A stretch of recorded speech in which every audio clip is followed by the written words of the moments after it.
a nova fase de apresentação dos trabalhos. Nessa parte da tarde, agradeço mais uma vez a presença de todos ao evento e eu vou iniciar os trabalhos chamando o professor Luiz Carlos Pinto da Silva Filho para apresentar o trabalho Ensaios de Alvenaria em Situação de Incêndio no Brasil, uma reflexão. O professor Luiz é da Universidade Federal do Rio Grande do Sul e muito nos agracia com a sua presença. Obrigado, Armando. É um prazer estar aqui com vocês de novo, né? Parabéns aí por toda essa atividade que vem sendo feita aqui pelo grupo. Parabéns aí pela Unicamp, a todos os organizadores, a UFSCar, pela ideia de fazer esse seminário. A gente estava precisando disso, né? Essa questão da alvenaria em situação de incêndio no Brasil precisa que a gente avance e consolide o conhecimento, né? Parabéns, Guilherme. Obrigado aí pelo convite de estar aqui com vocês. Como o Armando disse, eu venho lá da Universidade Federal do Rio Grande do Sul e trabalho no Laboratório de Ensaios de Modelos Estruturais, embora esteja no momento como diretor da escola lá. Esse é o nosso laboratório, né? É uma infraestrutura bem avançada, né? A gente tem aí a possibilidade de fazer ensaios em grande escala e tem bastante pesquisadores.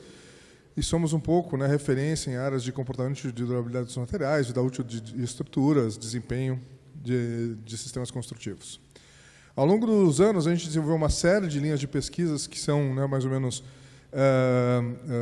permanentes, e uma delas é a ação do fogo em estruturas, né? Ou seja, como é que o fogo, como é que as altas temperaturas, né, vão atuar sobre estruturas. Teve uma série de estudantes aí que já, né, contribuíram com essa linha de pesquisa. O primeiro deles, o Rogério, que veio da nossa linha de pesquisa de reforço. A gente estava estudando ainda lá, né, o problema do calcanhar de Aquiles, dos reforços de fibra carbono, que era altas temperaturas, e a partir dele a gente entrou. Ele fez um mestrado nesse tema, depois fez o doutorado em a questão toda do espólio explosivo de concreto, era a época que a gente estava discutindo isso, e aí, a partir daí, vieram uma série de outros pesquisadores. A gente teve a oportunidade de olhar obras sinistradas, retirar e fazer análise pós-incêndio, trabalhar com efeito de altas temperaturas em diferentes materiais, né, especialmente, né, a fibra, os reforços com fibra carbono e os concretos de alta resistência. Aprendemos a fazer todo um mapeamento por raio-x para análise de estruturas sinistradas, né, fizemos a primeira escala que foi usada de fato em campo aqui no Brasil. Trabalhamos com resfriamento, mudança de cor, todas as questões, né, de poder fazer a avaliação das estruturas que tinham sido afetadas, né, pelos incêndios, modelagem, estudo de paredes corta-fogo, estudos de spalling. Fomos trabalhar lá com alguns grupos, né, ingleses sobre modelagem numérica, como é que eu considerava spalling, quais as condições, qual é o teor de umidade, efeitos estruturais, a perda de aderência, como é que o incêndio começa a degradar outras funções estruturais, parte de compartimentação, né, de normas, investigação de sinistros. Ou seja, a gente acumulou bastante conhecimento, é isso que a gente vai, de alguma maneira, tentar usar para refletir um pouco com vocês essa questão sobre, onde é que a gente está em ensaios, o que a gente pode considerar que seja uma base de conhecimento para as normas, né? Vamos iniciar com umas considerações iniciais. O sistema que a gente está se propondo a discutir hoje, né, que é a alvenaria, é talvez aquele com que a humanidade tenha mais conhecimento. A gente mais conviveu com a alvenaria, né? Ou seja, considerando que a gente abandonou um pouco as estruturas de madeira, né, a alvenaria conviveu com a humanidade por boa parte, né, da sua história. E durante a maior parte dessa história, ela acabou evoluindo de maneira empírica. A gente aprendeu a fazer uma série de coisas, né? O que funcionava, não funcionava, os arcos, né? A maneira de utilizar ou não juntas e materiais de revestimento de juntas ou juntas secas, né? E a alvenaria sofreu um grande golpe, né? Similar, né? Uma revolução tecnológica do tipo que foi o aparecimento da luz elétrica ou dos celulares, quando, em poucos anos, esse sistema que tinha milhares de anos acabou sendo superado ali, né, num golpe de mercado pelo concreto armado, porque a gente tinha aquelas regras que diziam que a alvenaria eu tinha que fazer 30 centímetros mais 10 centímetros por andar. Quando eu estou num lote urbano, né, e eu tenho, sei lá, 15 andares, eu tinha que ter 30 centímetros mais 150, daria 1,80 m de parede. Essa regra empírica, obviamente, isso não funcionava, a gente teve que parar, né, e reinventar a alvenaria. Isso durou até os anos 50, quando veio, então, uma nova alvenaria, com uma visão de sistema e com várias outras, né, características de modulação, com novas unidades que eram vazadas e, portanto, tinham menos peso, com uma função de vedação vertical, principalmente, né? Se definiu ela, então, né, como o principal sistema de vedação vertical que a gente ia utilizar, a capacidade estrutural muito mais significativa e soluções de interface muito mais bem pensadas, né? Então, é essa alvenaria que a gente está falando, né? É essa alternativa de solução de vedação vertical que compete, de alguma maneira, né, os dois tipos aqui, blocos, né, cerâmicos, blocos de concreto, com painéis de concreto ou com as divisórias leves. Essas são as opções que a gente teria hoje para gerar essa vedação vertical, seja estrutural ou não, né, obviamente dependendo do nosso uso. Vamos entender que a alvenaria que a gente está discutindo hoje em dia ela vai ser tanto para habitações de interesse social quanto para as habitações de mais alto padrão que a gente tem. Então, a gente tem que ter soluções que possam ser aplicáveis a todo o segmento da construção, né, e a gente tem que garantir bom desempenho em todos esses segmentos, né? A gente está, apesar de todo esse conhecimento, esses milhares de anos, a gente está aprendendo algumas coisas novas, né? A gente recentemente fez alguns trabalhos, e o Guilherme está orientando um agora similar, em que a gente aprendeu um pouco melhor, por exemplo, como é que o grout se correlaciona com a parte de interface interna do bloco de alvenaria. E isso tem um significado bastante importante em termos da gente ter ancoragem melhor e ter desempenho melhor. São coisas que a gente, na verdade, isso aqui era definido pelo próprio fabricante, em função de nenhum princípio técnico, né? Ou seja, quase que por arte ali, né? Eles definiam o que era isso, ou por uma sensação, e a gente agora começa a entender, né, o tipo de ranhura e como é que isso vai interagir, vai intertravar de uma maneira muito mais significativa. A gente começa a descobrir coisas novas em relação a isso. Nosso desafio, no entanto, seria, então, né, adaptar esse sistema de vedação vertical à norma de desempenho, e todos os sistemas construtivos estão passando por isso, que tem uma série de dimensões importantes, e uma delas é a segurança contra incêndio, né? Então, se a gente pensar a alvenaria em situação de incêndio, que é essa dimensão de desempenho que nos interessa hoje, o que a gente teria que, ou o que a gente poderia refletir? Qual é o nosso estado das coisas em relação a isso, né? Vamos lembrar que a alvenaria, aquela alvenaria de, né, tijolos maciços que a gente utilizava muitas vezes nas nossas cidades, ela era uma boa referência de desempenho, inclusive para a segurança contra incêndio. No Código de Edificações de Porto Alegre, por exemplo, se dizia assim, ó, tu pode utilizar qualquer sistema novo de construção, desde que ele tenha um desempenho equivalente a uma parede de alvenaria de 15 centímetros, se for interna, ou uma parede de alvenaria de 15 centímetros se for interna e de 10 centímetros se for e de 25 se for externa, né? Então, assim, a referência do que era bom desempenho, seja em resistência, seja em segurança contra o fogo, era a própria alvenaria no Código de Edificações. O que era, inclusive, um problema para sistemas novos, né?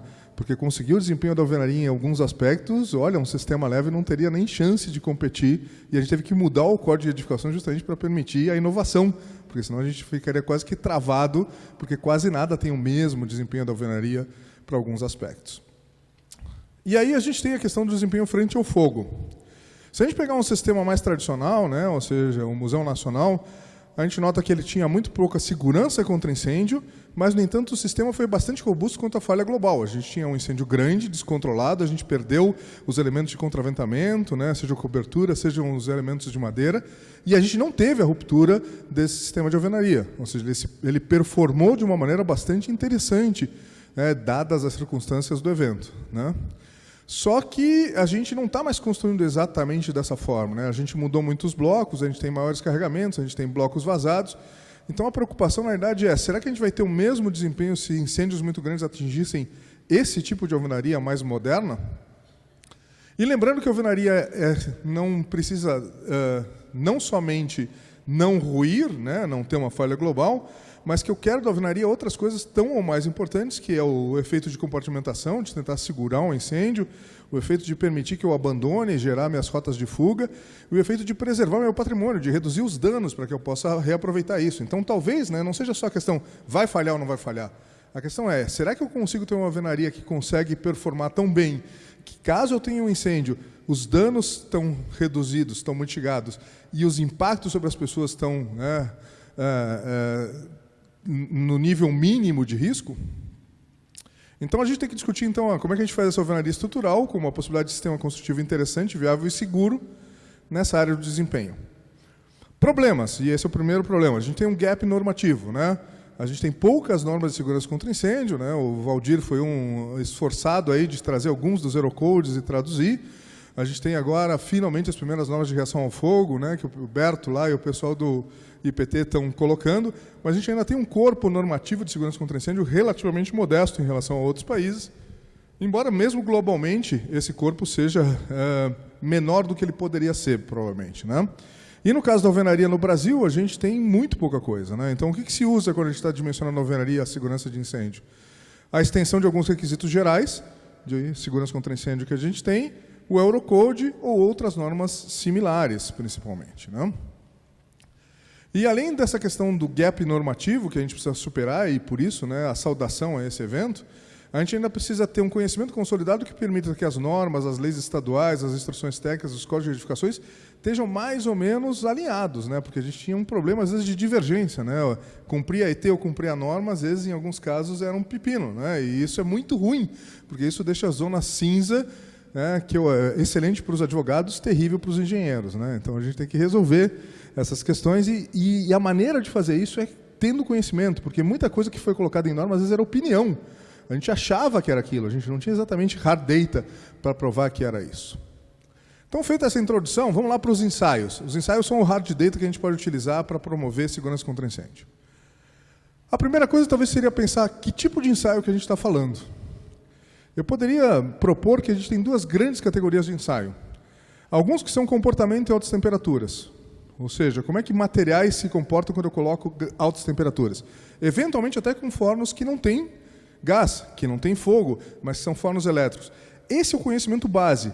Esse é o que eu preciso de um monte de ensaios. Isso é o que eu vou fazer repetidamente para começar a ter uma sensibilidade de como cada um dos materiais que compõem o sistema alvenaria se comporta, ou, eventualmente, para até segmentos desse sistema alvenaria, como é que eles se comportam, né? Ou seja, eu preciso conhecer isso. Normalmente eu faço isso em ensaios menores, por quê? Porque o custo vai ser muito mais viável do que se eu fizer em ensaios muito grandes. Em geral, ele dá bons resultados, né, para a segurança contra incêndio, e é basicamente o que eu preciso alavancar para estudos e pesquisas. Só que não me adianta saber comportamento em altas temperaturas se isso não se refletir em segurança contra incêndio. Ou seja, se no incêndio real eu não usar esses dados de comportamento para poder projetar boas estruturas. Então, eu preciso ter, eventualmente, um conjunto de ensaios ou um conjunto de procedimentos para utilizar os dados desses ensaios que me assegure segurança do sistema vedação. E aí a gente não está mais falando só dos materiais, bloco, argamassa, né? A gente está falando de todo um sistema. E esse talvez seja a principal reflexão que a gente tem que fazer, né? Aqui, os estudos e os ensaios ainda estão em consolidação. E, principalmente, eu vou utilizar eles, já que eles são muito mais caros, são mais complexos, são mais específicos, porque eu vou ter que definir qual é a minha argamassa, eu vou ter que definir qual é que são as dimensões, eu vou ter que definir, eventualmente, se tem ou não tem instalações, se tem uma porta.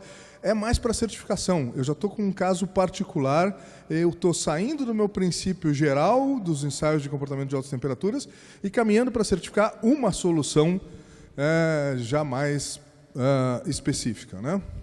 Então, eu diria que a gente tem que avançar bastante. Infelizmente, a gente está melhorando o nosso parque aí de laboratórios capazes de trabalhar com...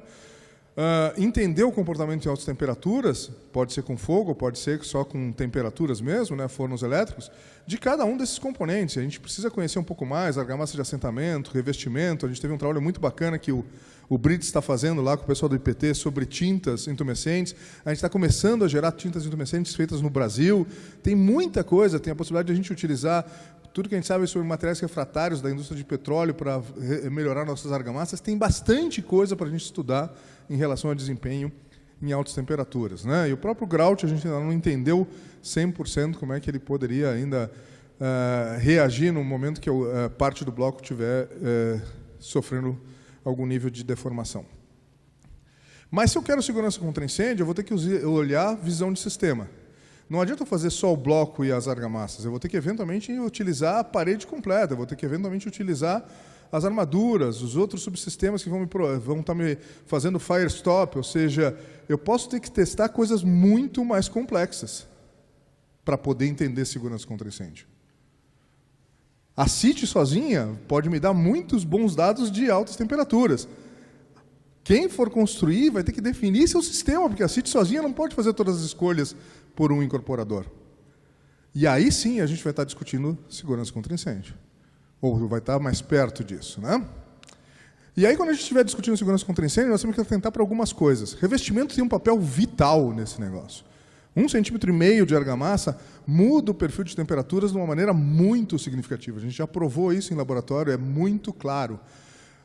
E melhor de tudo, né? Ou seja, mesmo que aqui a gente está observando ali o efeito da umidade da argamassa. Eu primeiro seco isso, se for uma argamassa um pouquinho mais jovem, aí eu ainda ganho um retardo térmico aí, porque está úmida essa argamassa, e depois ela vai perdendo aderência, ela gera quase que uma mini câmera ali, ou seja, ela transfere de uma maneira bem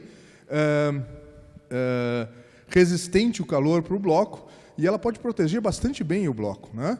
Problema, a gente não define a resistência de argamassa. A gente não define padrões de argamassa de revestimento. A gente não sabe classificar argamassa de revestimento em relação ao seu desempenho térmico, né? A Ayala, por exemplo, num trabalho aí orientado pelo Armando ali, cita que, a Helena cita a Ayala num trabalho dela, dizendo que dos vários aspectos relacionados à resistência ao fogo, muitos envolvem a resistência ao fogo da argamassa de assentamento.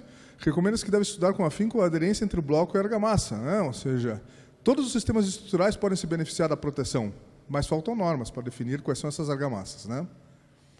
Aqui, por exemplo, a gente, né, naquela época em que estava todo mundo querendo resolver a parte acústica e a parte térmica, né, a gente começou a ver soluções as mais criativas chegando no mercado. Aí a gente começou a dizer, vamos ver pelo menos o que está dando, né, dessas soluções. Então, né, tinha bloco com gesso, tinha preenchimento com areia, tinha tudo isso. A gente fez uma sériezinha de paredes lá, só para ter uma ideia.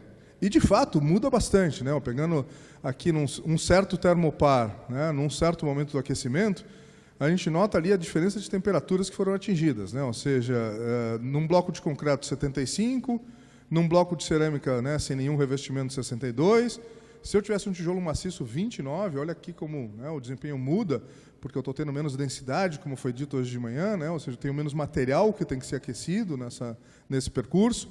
Se eu tiver preenchido com areia, eu já fico perto daquele tijolo maciço. De novo, eu estou dando, né, segmento, material em todo o bloco. E se eu tiver cerâmica com gesso externo, eu já começo a melhorar. E isso que há gessos e há gessos, né, como o Brits está demonstrando. Eu poderia ter sistemas de gesso ainda mais eficientes que esse. Ou seja, tem muita possibilidade de mudar o meu perfil de temperaturas. Eu consigo ajustar só nessa questão de revestimentos, né, perfil de temperaturas que me fazem dar talvez 30, 60, 90 ou 120 minutos. Então, a gente tem que aprender um pouco melhor e a gente tem que começar a ter padrões para poder lidar com isso. Porque se cada um inventar o seu sistema, a gente não avança sob o ponto de vista de ter soluções mais genéricas. O papel das instalações é outro, né? Ou seja, adianta eu testar uma parede íntegra, quando, na realidade, meus pontos mais fracos vão ser justamente por onde a temperatura vai passar mais fácil, né? A gente quase nunca bota isso em alguns dos ensaios que a gente coloca. Então, a maior parte dos dados é em relação a uma referência que vai mudar quando eu partir para a realidade e começar a ter, né, inclusive passagens aqui. Eu tenho que ter cuidados com o Firestop. Lá no Unicinos eles começaram a fazer alguns primeiros ensaios em relação a isso, mostrando que dá para proteger esse tipo de coisa. Mas muitas vezes eu tenho aí, né, interrupções na continuidade da parede que vão ser importantes no desempenho térmico dela e muitas vezes a gente não considera isso nos ensaios. Fora o fato de que, às vezes, eu tenho, né, umas execuções tão ruins aqui que praticamente não sobra parede. Então, né, eu preciso garantir também que isso não aconteça.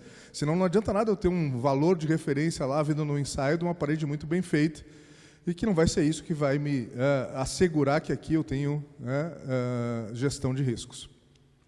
A questão da vinculação é talvez uma das mais importantes em relação a elas, né?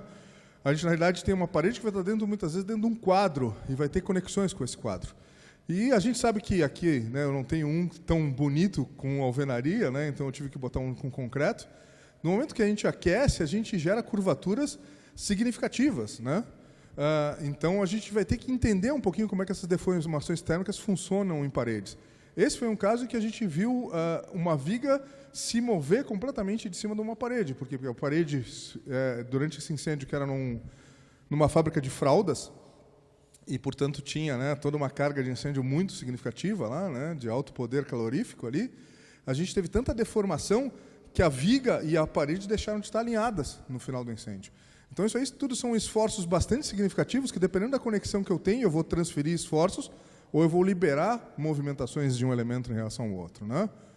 E a gente só enxerga esses fenômenos, muitas vezes, quando a gente vai para estruturas reais. Então, entender esses elementos de interface, como é que a gente está conectando, que função eles têm e como é que a gente deve desenhar eles para o ensaio para reproduzir um pouco essa questão de vinculação, é vital para que a gente possa ter dados mais confiáveis do que a gente está ensaiando e que resposta a gente está obtendo. O carregamento, a gente sabe que a gente, no Brasil, tem alguns dos edifícios mais altos de alvenaria estrutural. Então, eu deveria estar considerando carregamentos. Por quê? Porque eu quero capturar o efeito da possibilidade de uma deformação com a possibilidade de excentricidade de carga. Mas carregamentos para a alvenaria são muito significativos. Ninguém no Brasil consegue simular um carregamento de 17 andares em laboratório. O tipo de quadro que tu precisa ter, o tipo de equipamento que tu precisa ter, é muito violento. Então, a gente vai ter que, pelo menos, escolher, se não é esse carregamento, qual é o carregamento padrão. Agora, cada laboratório escolher um tipo de carregamento não nos ajuda muito a avançar na compreensão, nem a ter valores de referência para o que a gente pode estar vendo acontecer, né? E é difícil em laboratório, isso aqui é um dado também internacional, lá da Helena, Armando, mas é difícil a gente observar rupturas desse tipo, no qual a deformação térmica com o carregamento acabou gerando, né, uma fratura da parede. A maior parte dos ensaios em alvenaria resiste muito bem, não chega nem perto disso, né? Mas eu só conseguiria observar uma coisa dessas de fato se ela acontecer se eu conseguir simular carregamento ou, no mínimo, como nesse caso, conseguir simular restrições muito fortes em relação às deformações térmicas, que na realidade até seriam artificiais, porque numa estrutura real eu tenho peças de concreto muito mais flexíveis em relação a isso. A gente tem que estudar um pouco melhor essa relação de rigidezes aí que pode estar influenciando a transmissão de esforços entre as paredes e a estrutura de concreto. As juntas têm um papel vital. A gente sabe que a maior parte do calor passa pelas juntas. A gente teve aqui, esse foi um dos trabalhos que se desenvolveu, isso aqui eram, na realidade, painéis de concreto, mas teve 8 soluções de juntas até conseguir fazer com que a junta performasse tão bem para que eu pudesse atender as especificações de bombeiros. O problema não era o painel de concreto, o problema era resolver esse elemento aí de uma maneira adequada, fácil, né, de executar, economicamente viável. E já tem alguns resultados interessantes aí de argamassa de revestimento. Isso aqui é um trabalho lá de Santa Maria. Tem outras pessoas investigando coisas similares. A junta é tão importante que ela acaba sendo um fator importantíssimo dentro do desplacamento, né? Isso aqui foram alguns ensaios que mostraram a possibilidade em alvenaria não portante de, no momento que eu aqueço uma face e não a outra, eu ter deformação, cisalhamento e perder parte da parede do bloco. Isso era a coisa mais assustadora que podia acontecer em termos de alvenaria estrutural, porque se eu perder metade do bloco, eu perco muita capacidade e posso, aí sim, né, ter um problema de estabilidade global. Né? A gente viu casos reais, isso aqui é o incêndio do shopping Total, lá em Porto Alegre, de que isso acontecia em alvenarias não portantes. E a gente começou a pensar, tem que estudar isso urgente em alvenaria portante para a gente saber com o que a gente está lidando. Pode acontecer? Quais são as medidas necessárias para mitigar? É um gap que o próprio Aerocode reconhece, né, que ali o desplacamento de unidades de alvenaria pode ter um efeito muito forte, especialmente quando unidades, né, vazadas estiverem envolvidas.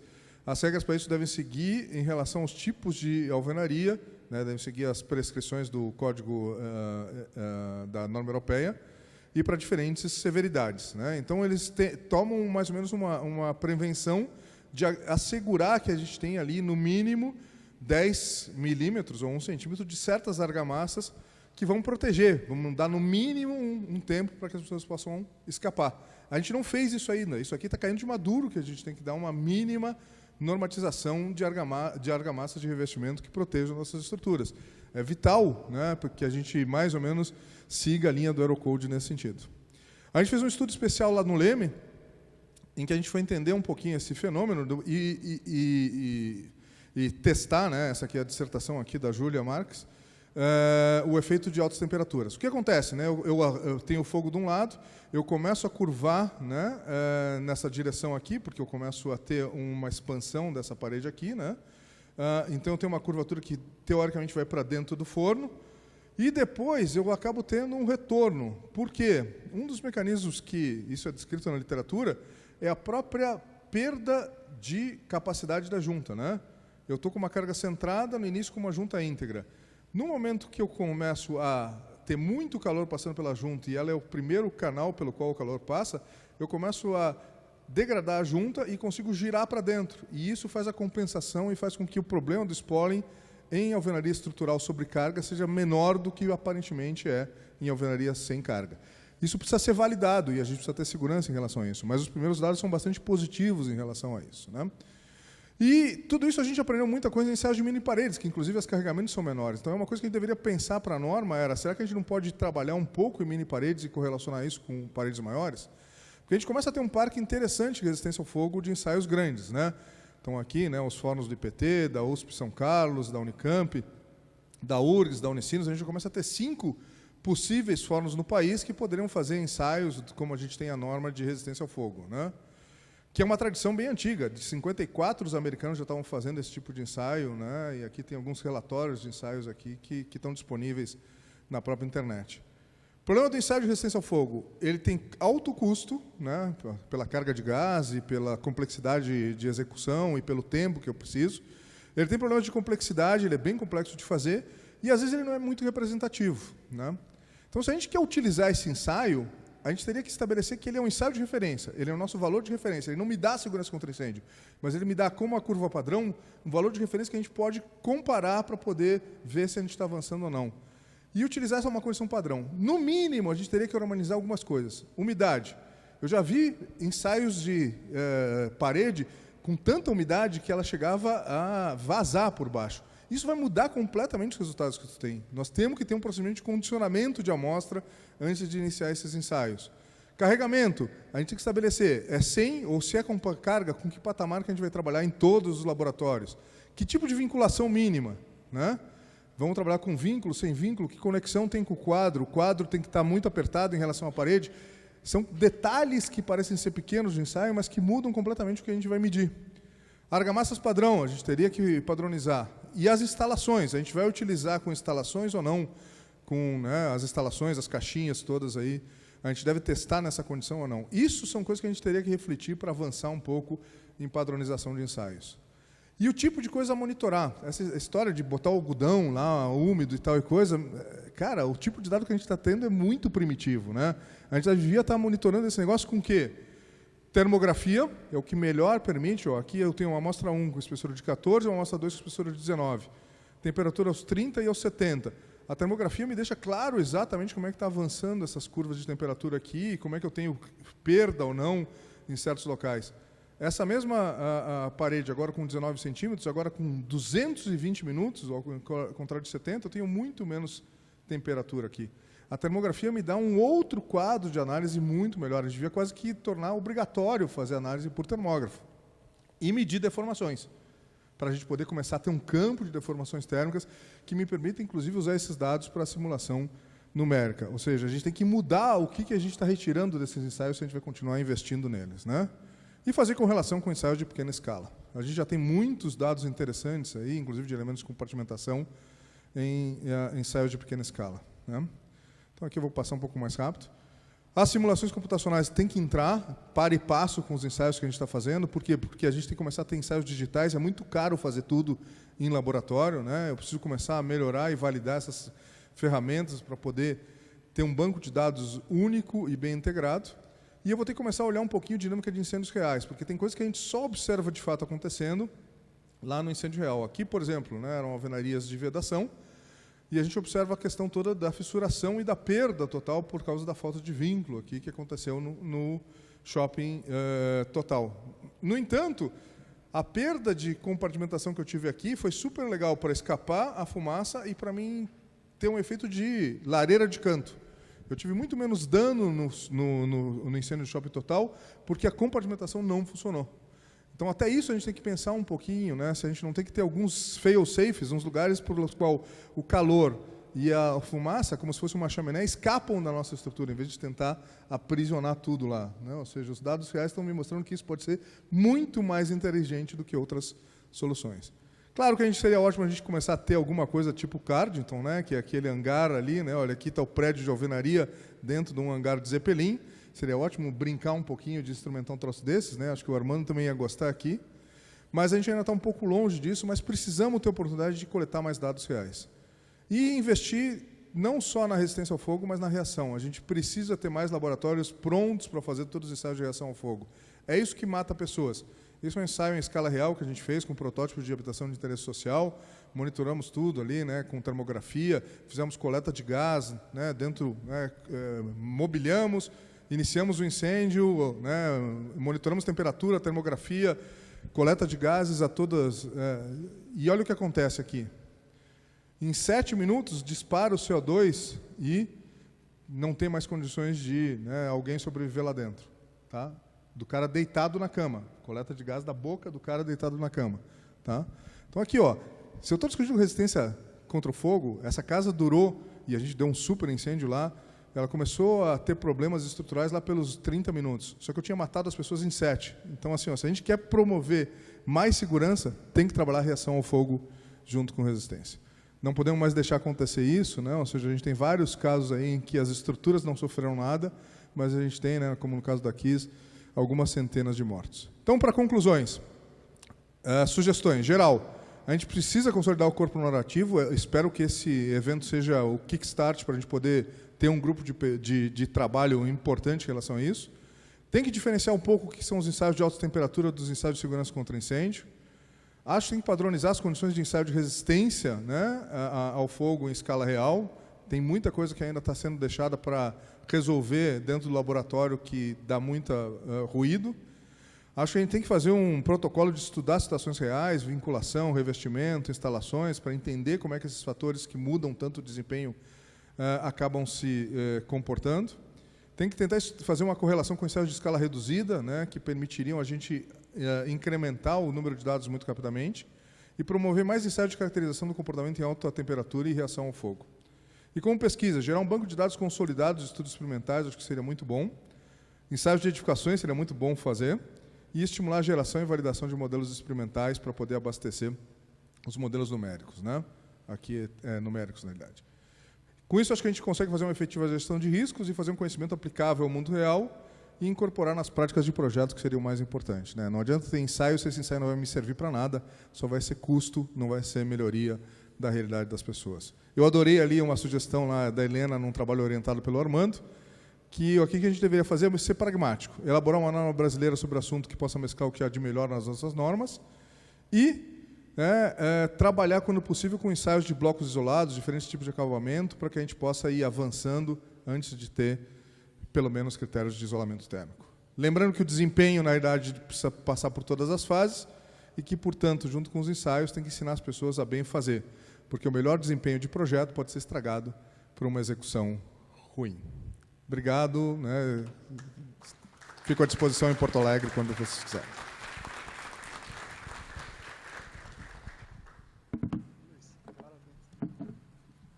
Bom, as perguntas ficarão aí para o final. Vou convidar então a professora Carla para fazer a sua apresentação. Carla Costa, aqui da Unicamp.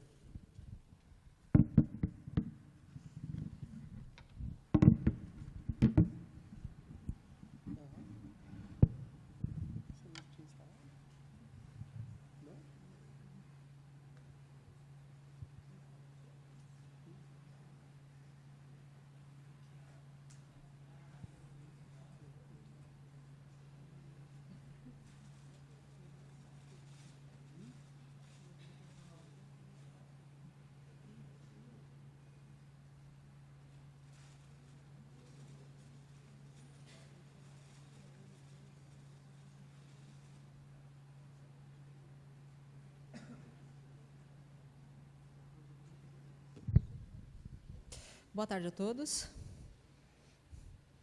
Bom, a nossa palestra, né, na verdade, é uma só. É sobre alvenaria estrutural em situação de incêndio, que a gente já vem fazendo aqui. Mas antes de falar em alvenaria estrutural, às vezes a gente não sabe assim como é que as coisas começaram aqui na Unicamp. A Unicamp ela já tem uma tradição já de pesquisa nessa área de pelo menos aí uns 16 anos. E isso começou lá atrás. Opa. Foi.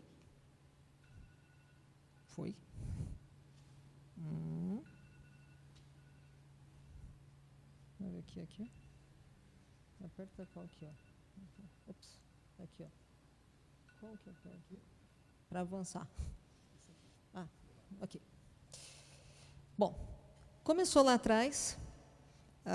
mais ou menos 2000, 2001, 2002, porque, na verdade, quando a gente começa a fazer ensaios, é porque já vem alguém pesquisando a parte teórica antes, vem aquela luzinha, alguém acende a luzinha no cérebro, pega uma norma, começa a pesquisar e aí depois começa a ter dúvidas. E aí vamos partir para ensaios. Eu lembro muito bem, eu estava ainda no final do mestrado, quando o professor Armando e o meu ex-orientador, professor Valdir, eles iniciaram aí o sonho de se fazer um forno aqui na Unicamp. E começou exatamente na época, entre 2000, 2001, 2002. Até que em 2005 já tinha aqui na Unicamp o pequeno forno, que parecia mais um micro-ondas, aonde já a partir de uma disciplina de pós-graduação, a Adriana Galeto ela fez um trabalho preliminar sobre a avaliação de Spolin. E aí ela moldou um corpo de prova de alta resistência, fez aí os ensaios, e a gente pode ver que ela conseguiu explodir, acho que o forno, né? Já não é nem o corpo de prova. E a partir daí despertou aí novas pesquisas que acabaram já em 2005 com a conclusão do mestrado da Adriana. Ao todo foram 176 corpos de prova que foram feitos, do tamanho do que é executado para ensaio de compressão axial. E, a partir daí, tirando-se conclusões em relação ao efeito do Spolin, levando-se em conta as características da mistura, o tipo de agregado, teor de umidade, e, em cima disso, foi se produzindo, e, em 2008, surgiu, então, aí mais uma outra pesquisa concluída, já dessa vez não apenas concreto, mas pilares mistos de aço, estruturas tubulares, que foi aí o mestrado do Ciro, em 2008. E aí foi crescendo, né, aí o grupo de pesquisa, surgiu ainda pesquisas decorrentes desses precursores. Veio o Kleber, com colunas esbeltas de pequeno diâmetro, depois veio o Matheus, com pilares mistos esbeltos em aço, preenchidos com concreto. E, em seguida, veio já uma tese de doutorado, que era colunas mistas esbeltas de aço, preenchidas com concreto de alta resistência. Foram feitas, ao todo, 32 colunas mistas de aço com concreto de alta resistência, feita pelo Geraldo em 2009, uma tese de doutorado.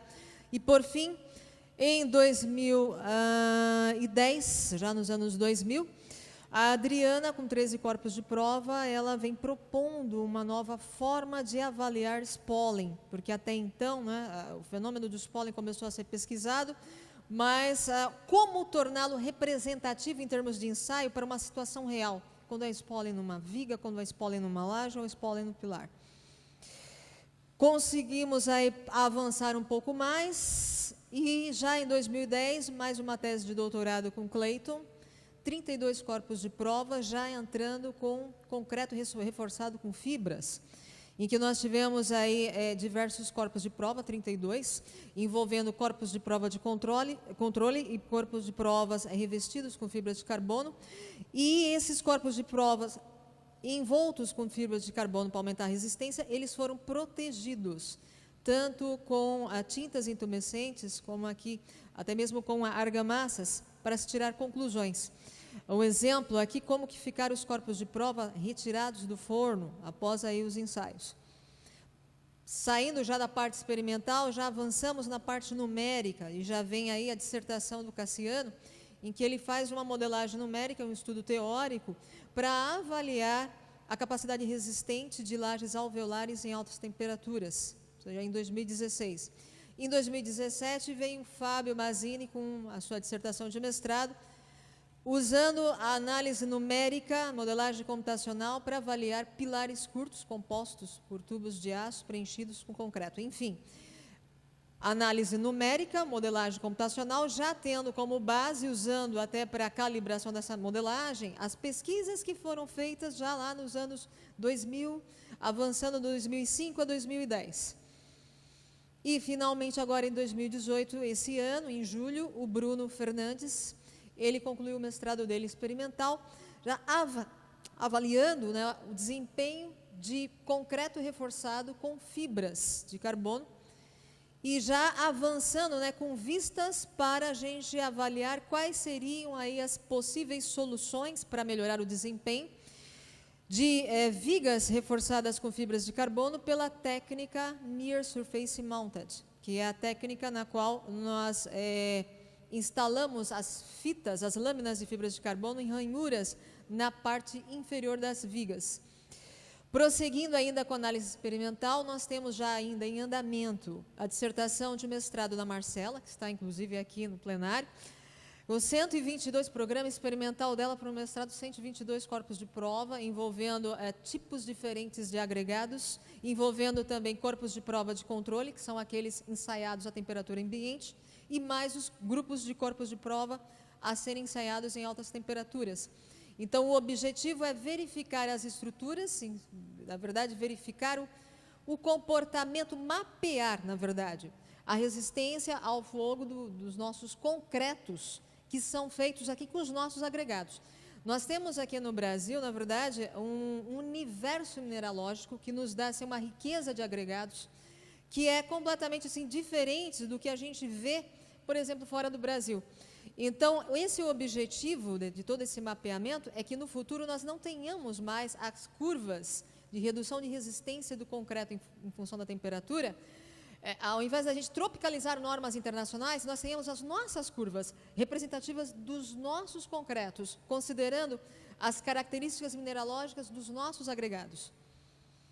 E mais ainda, avançando, nós estamos também tendo em andamento a dissertação de mestrado da Marina Reis, que ela continua avançando aí com uma pesquisa com 12 corpos de prova, analisando melhor o efeito da aderência do polímero reforçado com fibra de carbono para estruturas reforçadas, vigas reforçadas com fibras de carbono pela técnica Near Surface Mounted.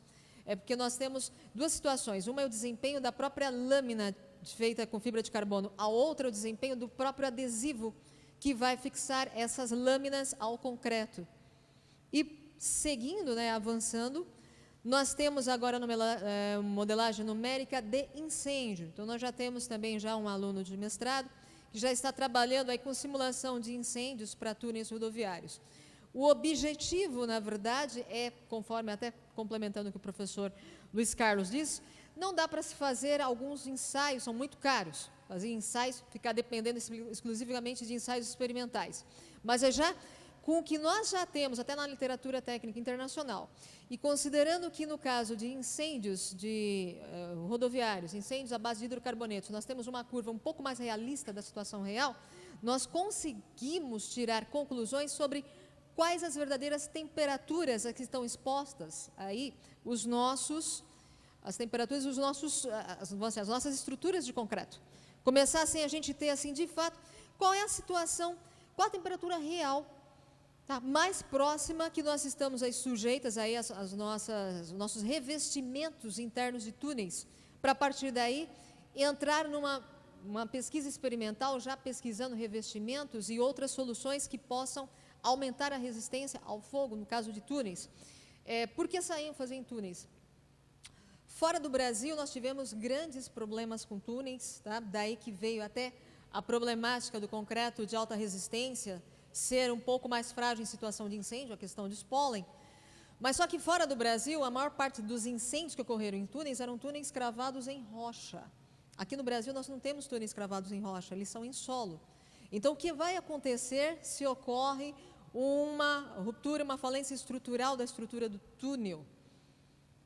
Se tem uma cidade em cima, o que vai acontecer? Ou então, mesmo que seja um túnel que está cravado aí nas nossas altitudes, aí nos nossos morros, o que acontece?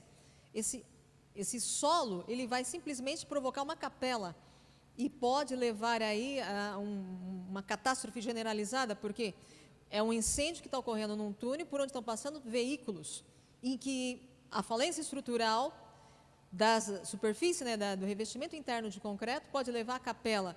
Então, assim, aqui no Brasil, digamos assim que a questão do desempenho de estruturas de túneis é muito mais delicada do que fora do Brasil, do que o que aconteceu com o Eurotúnel, por exemplo. E avançando ainda, também temos em andamento a tese do Ciro, que aí nós temos aí programado 15 corpos de prova, que levando-se em conta quais os tipos possíveis de proteção passiva que poderiam melhorar o desempenho de vigas reforçadas com fibra de carbono pela técnica NSM.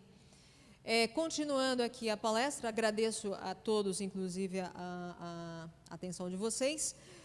Nós prosseguimos, quer dizer, com esse background que nós já temos aí de 15 anos de experiência na área, agora nós estamos dando um passo a mais, que é o caso de alvenaria estrutural em situação de incêndio. Com a palavra, o professor Armando.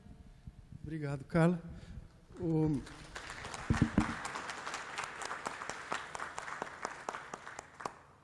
Deixa eu só abrir a outra aqui.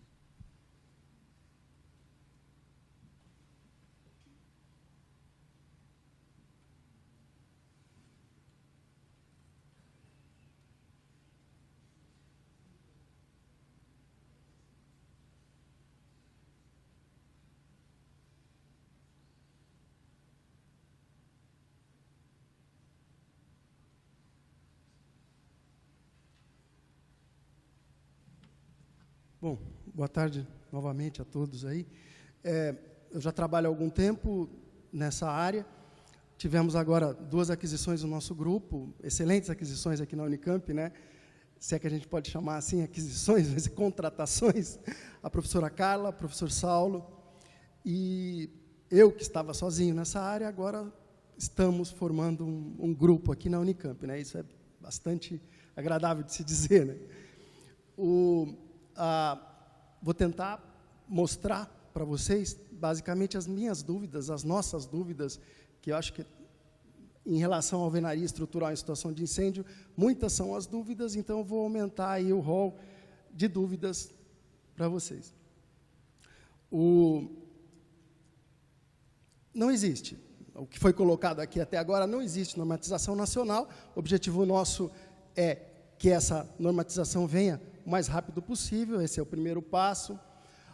A gente não conhece quase nada no país em relação às propriedades térmicas, mecânicas, sob temperaturas elevadas dos materiais constituintes da alvenaria estrutural. O professor Luiz já comentou aqui, blocos, argamassas, grautes, revestimentos, seja argamassa de assentamento ou de revestimento, bloco cerâmico, bloco de concreto, praticamente nada. Os resultados nacionais sobre o comportamento de incêndio de paredes de alvenaria, principalmente carregadas, nós não temos. É praticamente inexistente aqui também os nossos resultados em termos nacionais. São bastante raros. Quando a gente vai praticamente projetar alguma obra, seja em alvenaria, aço, concreto, madeira ou qualquer material, basicamente a gente verifica a estrutura em situação de incêndio. Ela é dimensionada em situação ambiente e verificada em situação de incêndio. O nosso objetivo, seja agora na norma de alvenaria estrutural, seria basicamente, lógico, um objetivo aí que a gente conseguisse implementar processos simplificados ou até processos mais gerais de dimensionamento. Pode ser que a gente não consiga, a gente comece mais modestamente e implemente pelo menos um processo tabular, como já existe na norma de concreto, estruturas de concreto em situação de incêndio. Quem trabalha com concreto, são algumas tabelas e praticamente a gente verifica dimensões mínimas, né? Dos elementos de concreto, verificaríamos dimensões mínimas dos blocos de alvenaria estrutural em relação à situação de incêndio, à temperatura. Logicamente, mesmo uma tabela, uma simples tabela de dimensões dos blocos da alvenaria estrutural, a gente teria que passar por toda uma fase de verificação do comportamento desses blocos, dos nossos blocos. Nós ainda não temos blocos, paredes e tudo mais. O ideal seria que a gente conseguisse aprimorar nossos ensaios de laboratório, ou mesmo, né, um ensaio como foi feito na Inglaterra, os ensaios de Carrington, onde edifícios inteiros de aço, de concreto, eles foram ensaiados, foram incendiados e o seu comportamento em situação de incêndio foi avaliado. Mas será que a gente consegue fazer essa mesma coisa no edifício de alvenaria estrutural, todo um edifício de alvenaria estrutural executado dentro de um laboratório e esse edifício incendiado. Pode ser que algum dia a gente consiga, atualmente é muito caro, né? A gente vai ficar bastante satisfeito se a gente conseguir, pelo menos, ensaiar componentes estruturais, seja a parede estrutural ou mesmo bloco, pequenas paredes, argamassas e tudo mais. Os componentes da edificação que têm que ser ensaiados, basicamente são os componentes que nós tivemos que ensaiar para a definição da própria norma de alvenaria estrutural em situação ambiente, temperatura ambiente. Então, teríamos que ensaiar, por exemplo, os blocos de concreto, blocos cerâmicos ou qualquer outro tipo de material usual, prismas, basicamente, prisma de 2 blocos, de 3 blocos, o que for. A parte de ensaios em pequenas paredes, o professor Luiz já colocou aqui, é muito mais tranquilo a gente ensaiar pequenas paredes do que ensaiar paredes em tamanho natural. Grandes paredes, né? E, por fim, ensaiar grautes, revestimentos, argamassa de assentamento. Agora, o nosso problema é que todos esses ensaios teriam que ser feitos, todos eles, seja bloco, grout, parede, pequena parede, grande parede, só que todos eles em situação de incêndio. Todos aqueles equipamentos ou todos aqueles ensaios teriam que ser feitos em situação de incêndio. A gente adicionaria aí um componente importante que seria a temperatura. Como que a gente aplicaria carregamento? Alguns elementos são pequenos, outros elementos maiores. O que poderia ser feito, praticamente, para cada um desses elementos ou desses componentes construtivos que têm que ser ensaiados. No caso do bloco, por exemplo, nós temos vários blocos aqui no Brasil em uso. Blocos cerâmicos, blocos de concreto. No caso de blocos cerâmicos, várias são as geometrias em uso aqui no país. Então, será que um comportamento tão geral, mesmo que todas as universidades se mobilizassem e fossem fazer ensaios de paredes executadas com blocos cerâmicos, mas será que eles seriam tão gerais, suficientemente gerais, para abranger todos os tipos de blocos que existem aqui no país? Né? No caso de blocos de concreto, poderia ser feito a mesma coisa, os mesmos ensaios, em relação aos vários tipos de blocos, aos vários tipos de aos vários fabricantes que existem aqui no nosso país, né? Especificamente, no caso do bloco de concreto, teriam alguns parâmetros envolvidos nesse comportamento em situação de incêndio. Por exemplo, dimensões dos blocos, os materiais constituintes dos blocos, a mistura, né? Os componentes que foram usados para executar esse bloco, argamassa, agregado graúdo, agregado miúdo, cimento e tudo mais, alguns aditivos, principalmente teor de umidade, né, porosidade, as propriedades mecânicas, blocos com diferentes resistências deveriam ser ensaiados. E, principalmente, propriedades térmicas. Quase nada em relação a esses parâmetros sob elevadas temperaturas, nós conhecemos. Em relação à argamassa de assentamento, a mesma coisa. Existem muitas dúvidas ainda em nosso país em relação ao comportamento de cada um desses parâmetros em relação à temperatura. No caso do bloco de concreto, especificamente em relação ao parâmetro material, né, um dos materiais de que é feito esse bloco é o agregado. Mas algum fabricante atualmente indica, por exemplo, quando esse bloco é vendido, o tipo de agregado que aquele bloco foi executado? Até hoje ainda não. Será que nós deveríamos especificar, a partir de agora, a partir dessa normatização de alvenaria estrutural em situação de incêndio, deveríamos fazer com que os fabricantes, por exemplo, especificassem o tipo de agregado que aquele bloco foi fabricado? Será que seria interessante? Por exemplo, só para adiantar alguns dados aí, a norma de concreto, estruturas de concreto em situação de incêndio, ela coloca o tipo de agregado como um dos parâmetros, ou como o parâmetro mais importante aí no comportamento do concreto em relação à resistência mecânica do concreto em relação à temperatura, resistência mecânica residual com a temperatura.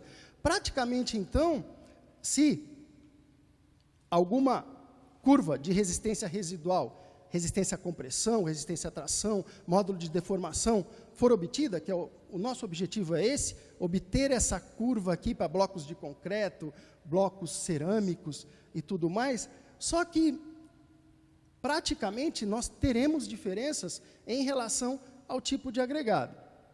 Então, pode ser que, a partir da norma, desse anexo da norma, estruturas em alvenaria em situação de incêndio, pode ser que nós tenhamos que especificar o tipo de agregado que aquele bloco foi executado. Equipamentos. Falei que blocos, pequenas paredes, grandes paredes, argamassa de assentamento, argamassa de revestimento, grout, eles têm que ser ensaiados. Mas será que a gente tem equipamentos aqui no nosso país, ou laboratórios suficientemente equipados para executar esses ensaios? O professor Luiz acabou de dizer que não, né? São poucos os laboratórios equipados aqui no nosso país. Praticamente tem alguns equipamentos dispersos pelo território nacional, equipamentos, na verdade, adquiridos até há bem pouco tempo, que podem nos ajudar a levantar respostas em relação a todos esses nossos questionamentos. A gente tem aqui na Unicamp esse pequeno forno, que faz de 2004, ó, a gente poderia avaliar o quê? O comportamento dos grouts, das argamassas, de blocos, talvez tentar encaixar um prisma, mas, lógico, a gente não conseguiria ensaiar pequenas paredes e nem, muito menos, grandes paredes, né? Temos um outro forno pequeno, que poderia ensaiar corpos de prova também, de tamanhos reduzidos. Um forno maior, que, basicamente, ele é utilizado para ensaio de pilares, mas as dimensões dele não são suficientes para ensaio de paredes. Posso ensaiar pilares de até 4 metros e até 40 centímetros de diâmetro, mas não consigo ensaiar uma parede de alvenaria estrutural aqui. Temos um forno horizontal, né, para ensaios de vigas. Podemos aquecer prismas e carregá-los aqui dentro. Até pequenas paredes, mas grandes paredes ou paredes médias também não conseguimos aqui na Unicamp. Esse forno, que é da Universidade da USP, né, de São Carlos, foi construído lá na USP de São Carlos, foi fruto de um projeto temático. Na verdade, a construção dele acabou em 2014, foi um projeto temático da FAPESP, Unicamp e as duas USPs, né, a USP de São Carlos e a Poli, e devido ao seu custo, o custo foi muito elevado, aí as 3 universidades tiveram que se juntar para conseguir justificar um projeto ou um equipamento com esse custo, né? Na época, a gente teve muita dificuldade para projetar esse equipamento. Tem um artigo até que foi publicado na revista Escola de Minas, onde todas essas dificuldades são descritas. Como se projetar um equipamento desse tipo. Ele é específico para avaliar, por exemplo, lajes, vigas, pequenas paredes, pequenos pilares e tudo mais.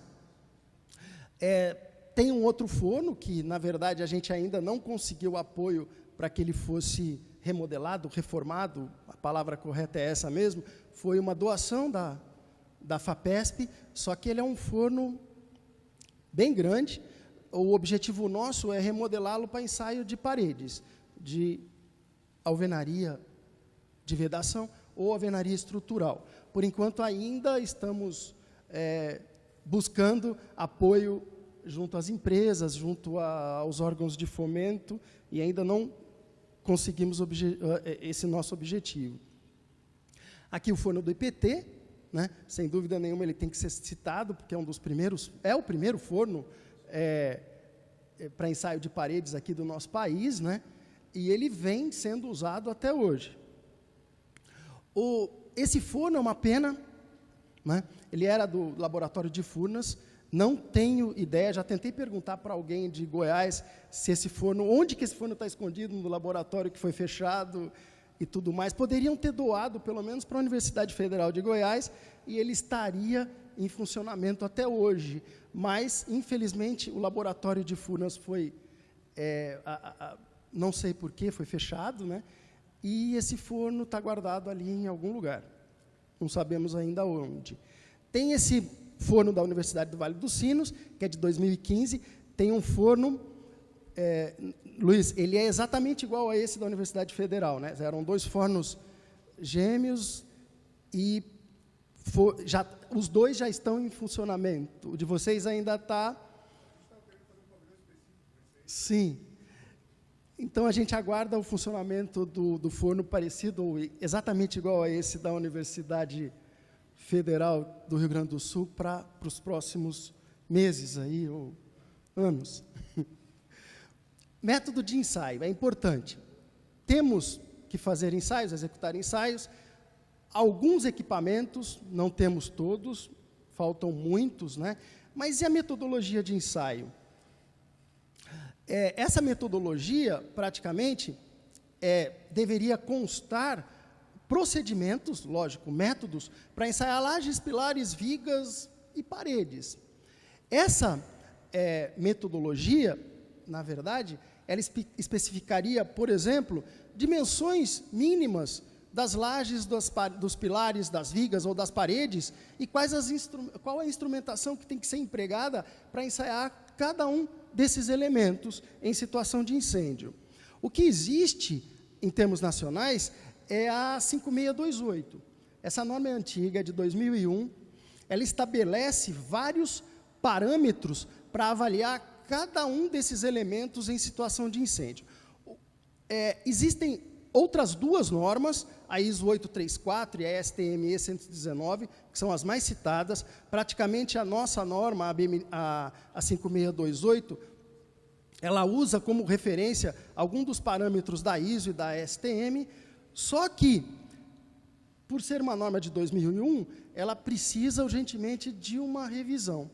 Alguns parâmetros, por exemplo, em relação à norma nacional, estão ainda defasados em relação à norma ISO e à norma STM. Até tem um artigo onde a gente comenta essas diferenças na revista Ambiente Construído e o que deveria ser feito na futura revisão da 5628 para que esses parâmetros ou essas metodologias, esses métodos de ensaio fossem corrigidos. Alguns exemplos. Em relação a dimensões mínimas do que estamos falando aí, paredes, né? A norma nacional, ela coloca que a parede deve ter 2,5 de altura, 2,5 de comprimento. A STM e a ISO, ela já especifica 2,7 de altura, 9 metros quadrados. Algumas diferenças consideráveis também, não só em relação à dimensão mínima da parede, mas em relação, por exemplo, à pressão interna do forno, na avaliação da estanqueidade. É importante isso. A nossa norma não especifica pressão alguma. As normas internacionais, elas especificam uma pressão interna mínima. O que isso pode acarretar de diferença nos ensaios? Basicamente, em relação à estanqueidade, a partir do instante da abertura de uma fissura, por aquela fissura podem passar gases quentes, chamas, que podem praticamente estabelecer a resistência ao fogo ou o final da estanqueidade, digamos, daquela parede. Agora, o que acontece é que a nossa norma não estabelece pressão mínima nenhuma, por enquanto, né? Abertura de fissura na avaliação da estanqueidade. A fissura é importante. Foi dito aqui, pelo Luiz, por exemplo, uma dificuldade em relação a nós avaliarmos a estanqueidade somente em relação àqueles ensaios antigos, chumaço de algodão e tudo mais, quando que um chumaço de algodão entra em combustão, né? As normas internacionais, elas estabelecem uma largura de fissura limite para que essa estanqueidade seja ultrapassada, ou seja, conseguida. Número mínimo de termopares de controle. Existem diferenças também na nossa norma e nas normas internacionais. A nossa norma, ela estabelece um número mínimo de termopares de controle menor do que as outras normas. Em que isso impacta nos resultados? Termopar de controle é para que a gente garanta que a curva ISO 834, aquele incêndio padrão, ele seja desenvolvido em todo o elemento que está sendo ensaiado. A distância dos termopares de controle é a face da parede. As normas internacionais, elas estabelecem 30 centímetros, a nossa norma coloca 10, e outras, na verdade, 10, mais ou menos 5. Existem diferenças em relação a isso também. Importante, teor de umidade da parede à época do ensaio. Esse parâmetro é muito importante. A nossa norma nacional não faz referência a qual seria o teor de umidade da parede à época do ensaio. A intensidade do carregamento, mais importante ainda, nós devemos padronizar essa intensidade de carregamento para os ensaios em relação à resistência. A intensidade de carregamento, ela varia de 30% de um carregamento de ruptura em situação ambiente até 80% ou, às vezes, bem próximo de 1. A metodologia, basicamente, no ensaio de uma parede, são fornos verticais. Essas paredes, elas funcionariam como uma tampa do forno. Geralmente, nós temos pórticos de restrição dessas paredes, na maioria das metodologias. O outro aspecto importante é em relação ao tipo de termopar que nós utilizaremos para medição da temperatura. Existem termopares de placa,